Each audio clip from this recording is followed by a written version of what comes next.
Assalamu alaikum, and welcome back to the channel, everyone. In today's digital age, a powerful and readily available force exists: online pornography. While it's often a private activity, many of us wonder about its true impact. So let's dive deep into what the science says about how porn affects our brains, practical steps to reduce its consumption, and what Islam teaches us about this. Our brains are incredible, complex organs, and they respond to pleasure. When we engage in rewarding activities, our brain releases a neurotransmitter called dopamine. This chemical makes us feel good and motivates us to repeat those actions. Now, pornography, with its often intense and novel content, can trigger a significant release of dopamine, potentially even more so than natural rewards. Over time, with repeated exposure to this high level of stimulation, our brains can start to adapt. This is where the concept of desensitization comes in. Just like with anything we experience frequently, our brain might become less sensitive to the usual levels of stimulation. This could lead to seeking out more extreme or novel content to achieve the same level of arousal. It's like needing a stronger cup of coffee to feel the same buzz. Some research has also explored potential links between regular pornography consumption and changes in brain structure and function, particularly in areas related to reward processing, motivation, and decision-making. However, this is still an evolving area of science, and it's crucial to remember that correlation doesn't always mean causation. More long-term studies are needed to fully understand these connections. For those who feel that pornography is negatively impacting their lives and want to reduce their consumption, there are practical steps you can take. Understand your why. Take some time to reflect on the reasons behind your pornography use. Is it a way to cope with stress, boredom, loneliness, or something else? Identifying these triggers is the first step to finding healthier alternatives. Set clear goals.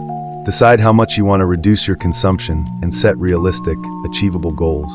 Tracking your progress can be really motivating. Identify and avoid triggers. Once you know your triggers, develop strategies to avoid them. This might mean changing your daily routine, avoiding certain websites or social media at specific times, or finding healthy ways to manage difficult emotions. Find healthy alternatives. Replace the time you use to spend watching porn with other activities you enjoy.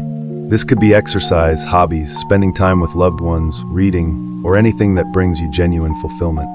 Utilize technology. There are many apps and browser extensions available that can block access to pornography websites. Consider using these tools as a form of digital accountability. Seek accountability. Share your goals with a trusted friend, family member, or join a support group. Having someone to talk to and be accountable to can make a big difference. Now let's turn to what Islam teaches us about this matter. In Islamic teachings, the consumption of pornography is generally considered haram, forbidden. This prohibition is rooted in several key principles.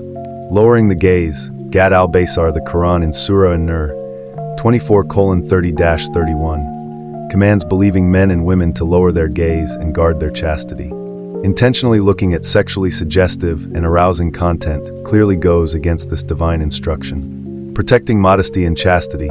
Islam places a high value on modesty, haya, and chastity, ifa. Pornography often depicts explicit content in a way that undermines these virtues and can lead to the objectification of individuals. Purity of heart and mind. Islamic teachings emphasize the importance of maintaining a pure heart and mind, free from impure thoughts and desires.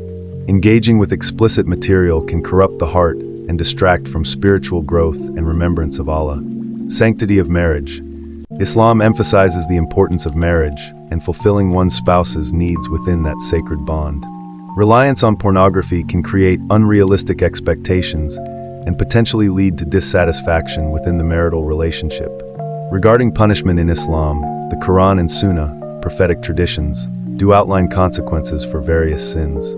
However, there is no specific, explicitly stated worldly punishment, had, for the act of viewing pornography itself. It falls under the broader category of sins related to the eyes and impure thoughts. These are considered transgressions against Allah's commands. The primary emphasis in Islam is on sincere repentance, tawbah. If a person engages in this sin, they are encouraged to acknowledge their wrongdoing, feel genuine remorse, resolve not to repeat it, and seek forgiveness from Allah. Ultimately, from an Islamic perspective, refraining from pornography is an act of obedience to Allah, a way to protect our faith, maintain purity, and strive for spiritual excellence. If you are struggling with this, remember that Allah is the most merciful and most forgiving. Seek His help, turn to Him in repentance, and utilize the practical strategies we discussed to overcome this challenge. Don't underestimate the power of dua, supplication, and seeking support from your community. May Allah grant us all the strength and guidance to live lives that are pleasing to Him. Thank you for watching, and don't forget to like this video and subscribe for more content. Wassalamu alaikum wa rahmatullahi wa barakatuh.